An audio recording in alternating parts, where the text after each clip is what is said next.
Et bonjour tout le monde. Donc on se retrouve aujourd'hui pour la review de ma session. Donc une très bonne session pour moi. Je trouve c'était mon premier jour en réel, donc en PA. Donc ça s'est bien passé. Ce qui s'est passé, c'est que j'ai fait une petite session et on finit à plus 25 ticks, ce qui est vraiment pas mal. Donc ensuite, on va passer directement au trade hein, pour pas perdre trop de temps et que ça dure pas trop longtemps la vidéo non plus.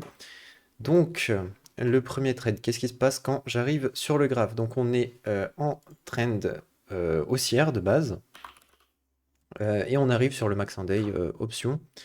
Donc, je commence à me poser des questions quand même. Voilà, hop. Ce qui se passe, c'est que on a un range qui casse par le bas et en dessous, on avait des liquidités. Donc, ici VA et elles sont pas totalement claires. Donc, ça, c'est une bonne indication quand même. Donc ici, on arrive sur aussi ce range-là, qui réagit très bien en faisant un V. Donc une fois qu'il fait son V et qu'il veut plus redescendre, bah, moi je long et je joue mon scalp à l'achat. Mon scalp, je joue pas plus parce que ici il y avait juste ça. C'était mon premier trade de la session, donc il faut que je fasse du PNL pour accepter. Enfin pour accepter pour monter. Et il y avait 3 EV au-dessus, donc c'était vraiment très bien comme trade. Étant donné que à court terme, on était dans une tendance baissière quand même, j'ai pas voulu jouer plus et j'ai bien fait parce que derrière, ça se casse la gueule. Donc franchement, très bon trade celui-là, j'en suis plutôt content. Ensuite, le second, je joue un short parce que du coup, sur ma sortie, on fait un V. On crée un peu de liquidité, on rejette, on revient là-dessus, on rejette, on fait un reclaim, et ensuite, quand on revient sur un point haut ici, donc sur la base du reclaim, je décide de short, donc pour jouer mon expected value, hein. Ici, il y avait une grosse absorption sur les 75, donc ce que j'ai tout simplement sorti ma position. J'avais mon TP ici, là, sur les 74,25, donc là, elle était là, la target.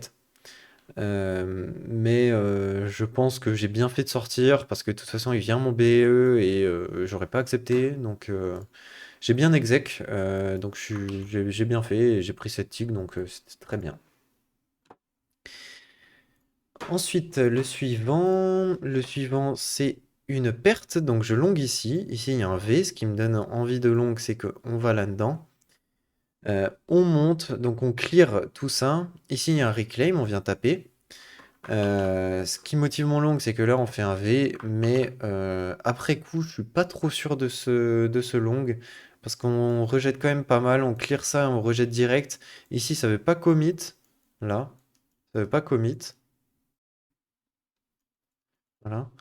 Et du coup, il aurait mieux fallu short, selon moi, après coup. En plus, on fait un plus bas creux. Donc honnêtement, je pense que là, le short était mieux à faire. En plus, on était en trend down. Donc voilà, donc au moins pour target, là, les 60, un peu en dessous des 75, donc les 74 et quelques. Ma target initiale de ce short-là, hein. Mais voilà, donc je pense que ça, c'est une erreur. J'ai bien exec cependant, c'est pour ça que c'est un B tiers, c'est pas plus. Parce que j'ai bien exec quand même sur la sortie, j'ai mis mon stop bien en dessous de ça et j'ai pas pris un full stop. Donc ça c'est cool, c'est que mon erreur, ok, sur l'entrée et sur l'idée c'était pas fou, mais au moins j'ai bien géré mon stop, donc ça c'est cool. Ensuite, le suivant, je long ici, donc là, et je sors là. Donc là c'est une erreur de ma part, moi je jouais jusqu'ici, donc il était là mon TP.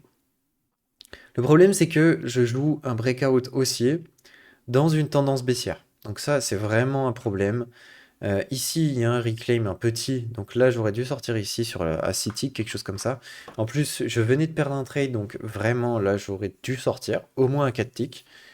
Mais du coup, c'est ma seule erreur. Ici, je me suis dit sur les 76, je devrais faire attention. C'était à 7 ticks de gain. J'ai pas voulu sortir et j'ai joué plus haut. Et malheureusement, j'ai pris BE. Bon, c'est toujours un BE, c'est pas un stop parce que ça va plus bas. Mais en tout cas, ça aurait pu être évité, j'aurais pu gagner sur celui-là, donc c'est pas un trade super cool parce que je grid. Mais voilà, donc attention à la grid et bah, en fait, ne pas expect de breakout haussier quand on est en train de baissière. C'est la plus grande leçon de ce trade en tout cas. Donc voilà pour celui-là. Bon, je gagne un tick, c'est toujours ça, mais j'aurais pu faire mieux. Ensuite, l'avant-dernier. Donc celui-là, il y a un problème d'entrée. Donc je rentre ici et je sors ici. Mon stop, il est là. Donc autant vous dire que bah, j'ai eu de la chance, hein, il est venu à un tick. Donc ça arrive. Bon, j'étais baissier au moins, ça c'est déjà ça. J'étais bien dans le bon move.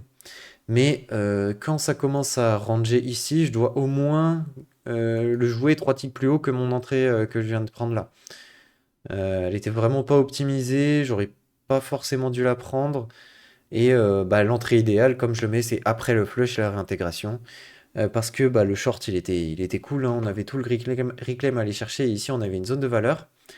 Donc voilà, donc je pense que là, c'est une erreur. J'aurais pu gratter à minimum 2 ticks ou 3 ticks pour être un peu plus sécure sur mon stop et l'avoir ici, par exemple. Qui aurait été le must-have, hein, ici, le stop. Mais voilà, donc, du coup, l'entrée un peu après le flush et pas FOMO comme ça. C'est pas vraiment de la FOMO, mais elle est pas opti. Là, j'aurais pu gagner 2 ou 3 ticks dessus, quoi. C'est le seul truc que j'ai à redire sur ce trade. Donc voilà pour celui-là. Et le dernier, du coup. Alors, ici, on le voit pas, mais on arrive sur un bon niveau. Un bon niveau. Après, bah, du coup, un gros sell-off. Ici, il y a une zone de valeur. Ici, on fait 1V, 2V, 3V. Et on commence à faire des plus bas de plus en plus haut. Donc c'est une bonne indication. Moi, ce que je target, c'est ce range-là. Bon, ok, on pouvait aller chercher un peu plus haut, donc 2 ou 3 ticks de plus. Mais franchement, dans ces conditions de marché très baissières, j'allais pas jouer plus que ça. Donc là, c'est ce que je mets. Là, il y a 2 ticks de plus à jouer, mais honnêtement, là où je sors, c'est très bien déjà. Donc je prends 8 ticks sur ce trade. Donc mon entrée, elle est là. Ma sortie, mon entrée idéale, elle est sur après le V, là. Donc sur la réintégration de la micro-liquidité ici.